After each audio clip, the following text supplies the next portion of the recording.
నమస్తే, welcome to Telugu రాజ్యం. నేను మీ రామ్. జూనియర్ ఎన్టీఆర్ గారి బర్త్డేకి సంబంధించి ఒక ట్వీట్ ఫ్యాన్స్ అందరినీ అలర్ట్ చేసేలాగా నిన్న హృతిక్ రోషన్ గారు ఆయన సోషల్ మీడియా ద్వారా ఒక పోస్ట్ అయితే పెట్టారు. అయితే దానికి రిప్లైగా జూనియర్ ఎన్టీఆర్ గారు ఆయన ఇన్స్టాగ్రామ్ ద్వారా రిప్లై ఇస్తూ ఫ్యాన్స్ అందరికీ ఆయన బర్త్డే రోజున ఏదో ట్రీట్ ఉన్నట్లుగా కొంతమందికి అర్థమయ్యేటట్లుగా ఆయన పెట్టడం జరిగింది. అయితే ఓవరాల్గా ఎలాంటి ట్రీట్ ఉండే అవకాశం ఉంది అనే అంశం గురించి సినీ మరియు రాజకీయ విశ్లేషకులు దాసు విజ్ఞాన్ గారు ఉన్నారు. ఆయన అడిగి తెలుసుకుందాం. అన్న నమస్తే. నమస్తే. సో చూశాను కదా, నిన్నైతే ఒక ట్వీట్ పెట్టడం జరిగింది ఆయన. సో ఆ ట్వీట్కి అర్థం ఏంటి, జూనియర్ ఎన్టీఆర్ గారి రిప్లైకి అర్థం ఏంటి, ఏముండే అవకాశం ఉంది ట్వీట్? అన్ఎక్స్పెక్టెడ్గా హృతిక్ రోషన్ తారక్ని ట్యాగ్ చేస్తా ఒక ట్వీట్, ఒక అద్రిపోయే సంథింగ్ రాబోతుంది అని. సో అందరు దాన్ని డీకోడ్ చేయడం స్టార్ట్ చేశారు. ఫస్ట్ గుడ్డు మీద ఈకలు బీకే వాళ్ళు వచ్చారు ఇందులోకి. వాళ్ళు అంటే ఫ్యాన్స్ కన్నా రావాల్సిన వాళ్ళకన్నా రెడీగా ఉంటారు. మొన్న దేవర ఫంక్షన్కి వచ్చినట్టు ఎట్లా వస్తారో ఎక్కడి నుంచి వస్తారో తెలియదు. సడన్గా వచ్చేసి హృతిక్ రోషన్ గారు తారక్ని ట్యాగ్ చేస్తా పోస్ట్ పెట్టాడు. ఇది పెట్టి 3 గంటలు కావస్తుంది, ఇప్పుడు 3:30, ఇంకాసేపు అయితే 4 గంటలు. తారక్ దానికి రెస్పాండ్ ఇవ్వలేదు. హృతిక్ రోషన్ అవమానించిన తారక్కు అని చెప్పేసి విపరీతమైన ట్రోల్స్ చేశారు. ఇదేంట్రా బాబు అంటే ఇట్లా పెట్టిన వెంటనే ఎప్పుడెప్పుడు ట్వీట్ పెడతాడని చూడరు కదా. ఏదో పెట్టి ఆయన కూడా ఒక సర్ప్రైజింగ్గా పెట్టాడు. సరే మెల్లిగా తెలుస్తుంది కదా అని చెప్పి తను ఎక్కడో ఏ జర్నీలోనో షూట్లోనో ఎక్కడో ఉన్నాడు. ఇంకా దానికి రెస్పాండ్ ఇవ్వడానికి కొంచెం టైం పట్టింది. సరే పెట్టాడు, దానికి కూడా ఆయన అదిరిపోయే రెస్పాన్స్ ఇచ్చాడు. అంటే ఇక్కడ ఇప్పుడు హృతిక్ రోషన్ గారి పిఆర్ టీము, జూనియర్ ఎన్టీఆర్ గారి పిఆర్ టీమే కదా వీళ్ళు సోషల్ మీడియాని హ్యాండిల్ చేస్తే, లేకపోతే డైరెక్ట్గా వాళ్ళు హ్యాండిల్ చేస్తారా అని డౌట్ ఉంది. నీ పిఆర్ టీమ్ హ్యాండిల్ చేసినప్పటికీ సమాచారం నీకు చేరవేయడానికి కొంచెం టైం పడుతుంది. ఇప్పుడు ఫర్ ఎగ్జాంపుల్ ఫోన్ మోగుతుంది, చాలా అర్జెంటు, నువ్వు ఆ టైంలో వాష్రూమ్లో ఉన్నావు, రావడానికి 1 అవర్ పట్టింది, ఓకేనా, ట్వీట్ పెట్టి గంట అయింది, అయినా సరే మీరు పట్టించుకోలేదు అంటే తప్పు కదా. ఇట్లాంటి గ్యాప్స్ ఉంటాయి. కాసేపు రెస్ట్ తీసుకోవడాలు ఉంటాయి, ఫ్లైట్ జర్నీలో ఉంటాయి. ఫ్లైట్ జర్నీ అయితే 2 అవర్స్ ఫోన్లు స్మాష్, ఇంకేం ఉండదు. ఇట్లాంటి సిచ్యువేషన్స్ ఉంటాయి. అంటే పెట్టిన వెంటనే ఎందుకు రెస్పాండ్ అవ్వలేదు, మీ టీములన్నీ ఏం చేస్తారని ఎప్పుడు ఎవరిని అనకూడదు. ఇమీడియట్ రెస్పాన్స్లు అసలు కోరుకోకూడదు. దేనికైనా సరే టైం పడుతుంది. అండ్ నౌ వాట్ హ్యాపెన్, మరి రానున్న రోజుల్లో ఏముందని ఎదురు చూస్తే జూనియర్ ఎన్టీఆర్ బర్త్డే. మరి ఎన్టీఆర్ బర్త్డే అయినప్పుడు ఇప్పుడు మొన్న అల్లు అర్జున్ బర్త్డేకి అట్లీతో సినిమా, ఆ సినిమా, ఈ సినిమా అని అనౌన్స్మెంట్లు చేసేసారు. నిన్న విజయ్ దేవరకొండ బర్త్డేకి కూడా అదిరిపోయే గ్లిమ్స్లు రిలీజ్ చేశారు. ఆ సినిమా ఇట్లా ఉండబోతుంది, వీళ్ళతో వాళ్ళతో ఉన్నాయని. మరి ఇట్లాంటిది ఎన్టీ రామారావు గారి బర్త్డే రీసెంట్గా వాళ్ళ అదే ఎన్టీఆర్ పేరుతో ఒక పిల్లోని లాంచ్ చేశారు. ఫ్యామిలీ మొత్తం వచ్చింది అక్కడికి.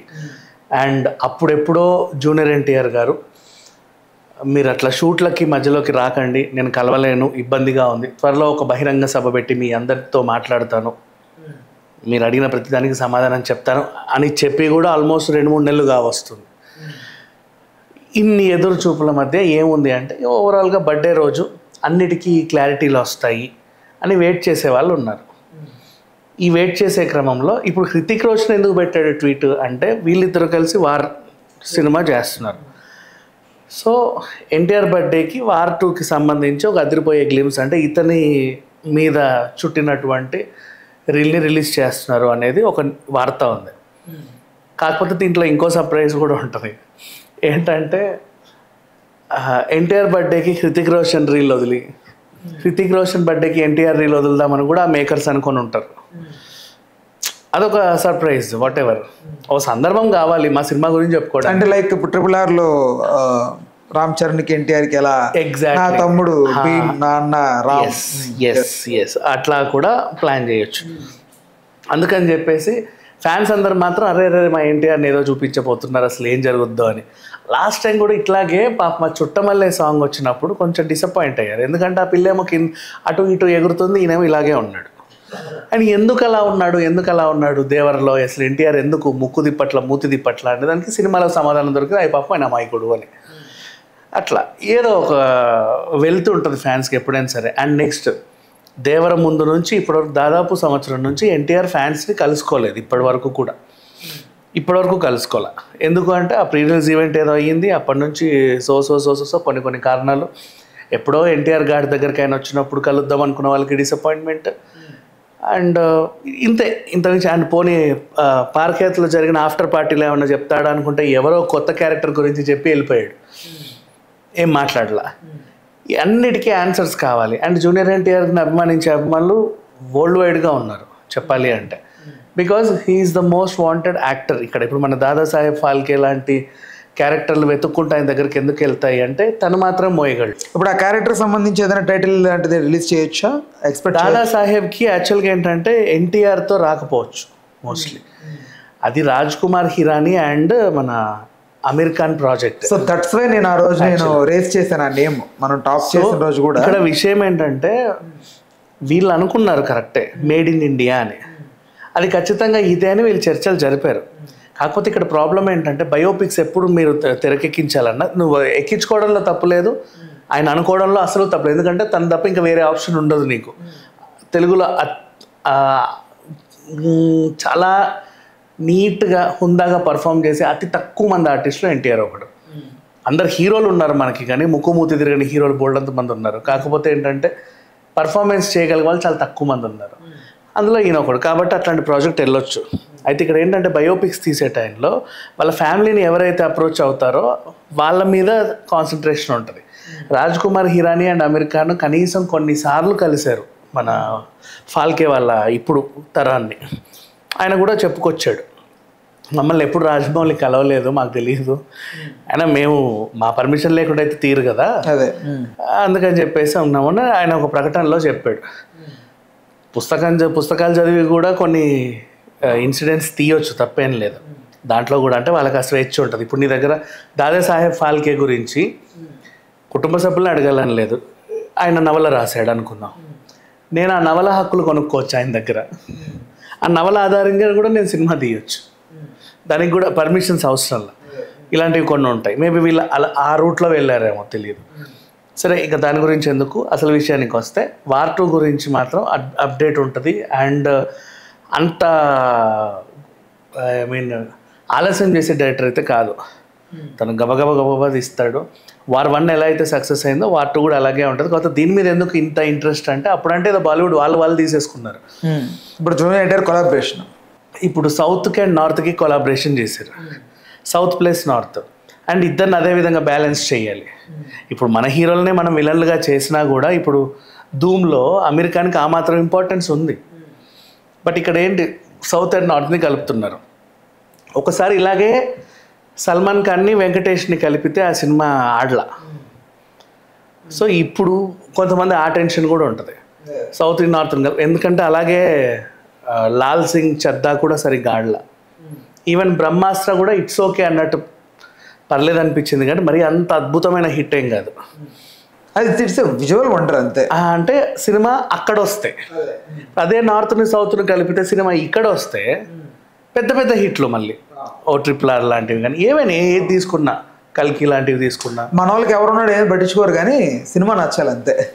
ఇట్లాంటివి ఉంటాయి. అదే నార్త్లో సౌత్లో కలిపితే సినిమాలన్నీ ఫ్లాప్ అవుతూ వచ్చాయి. మరి ఇప్పుడు ఏంటి, ఈ సినిమా నార్త్లో తెరకెక్కుతుంది, ఎలా ఉంటుంది ఏంటి అని చెప్పేసి చాలామంది అఫ్కోర్స్ ఆ భయాలు పట్టుకుంటే ప్రతిదాన్ని ఒక సెంటిమెంట్ ఆధారితంగా తీసుకుంటారు. ఎందుకంటే సినిమా వాళ్ళు ప్రతి అడుగులో సెంటిమెంట్ నమ్ముతారు.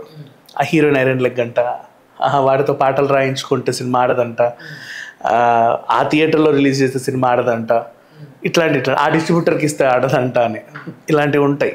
సో అందుకు ఈ సెంటిమెంట్ ఎక్కువ నమ్ముతున్నారు. బట్ ఇంకెన్ని రోజులు మహా అయితే రేపు ఎల్లుండి, ఆగితే తప్పు లేదు కదా, అంతే వెరీ సింపుల్గా అప్డేట్ ఏదో బయటకు వస్తుంది. అంటే యమదొంగ మీద ఏంటి రిలీజ్ మీద మీ అభిప్రాయం?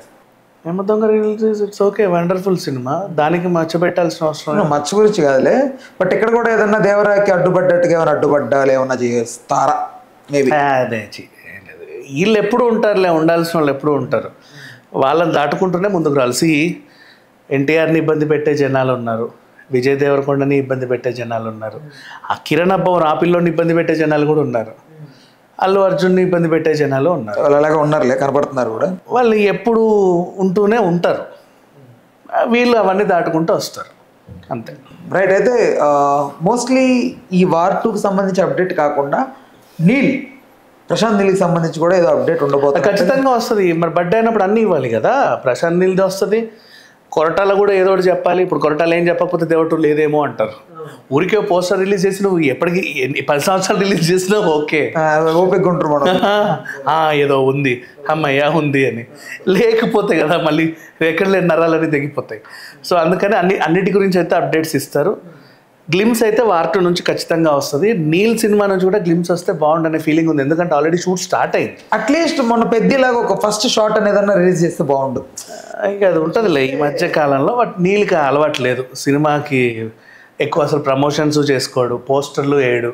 ఇంకోటి ఈ సెంటిమెంట్స్ వర్కౌట్ చేయింది ఎవరంటే రాజమౌళి తర్వాత నీల్ అనిపిస్తుంది నాకు. మామూలుగా ఏదైనా డైరెక్టర్ కాంప్రమైజ్ అవుతాడు, హీరో బర్త్డే వస్తుంది ఏదో ఒకటి ఇవ్వాలి ఏదని అంటారు. బట్ నీల్ కాంప్రమైజ్ అసలు సినిమా ముందు పోస్టర్స్ రిలీజ్ చేయడు. అదే అంటున్నా నేను. ఎక్కడన్నా KGF సలార్ పోస్టర్లు చూసావా? ఐమాక్స్ వాడు ఆనందం తట్టుకోలేక డైనోసర్ ని పంపాడు కానీ అంతకు మించి ఎక్కడ ఏమీ ఉండవు ప్రమోషన్స్. వచ్చేస్తున్నాం, చించేస్తున్నాం, పొడి చేస్తున్నాం అవి మాట్లాడరు. అవును, రాజమౌళి మాట్లాడు, ప్రశాంత్ నీల్ మాట్లాడు, బట్ అలా సినిమాలు మాట్లాడతాయి end of the day. Right, okay అన్న, thanks for the time, thanks for information. ఒకవేళ ఆ టైంకి ఏదైనా అప్డేట్స్ వస్తే అప్డేట్స్ గురించి కూడా మరొక వీడియో చేద్దాం. Right, thank you. Hello, Telugu రాజ్యం ఛానల్ చూస్తున్నారా? సామాజిక రాజకీయ జీవన చిత్రణే తెలుగు రాజ్యం. అతిశయోక్తులు అసత్యాలు ఉండవు. రాజకీయ కోణం కాదు, ప్రజా కోణమే కొలబద్ద. తెలుగు రాజ్యం వీక్షణ మీ ఉత్తమ అభిరుచికి నిదర్శనం.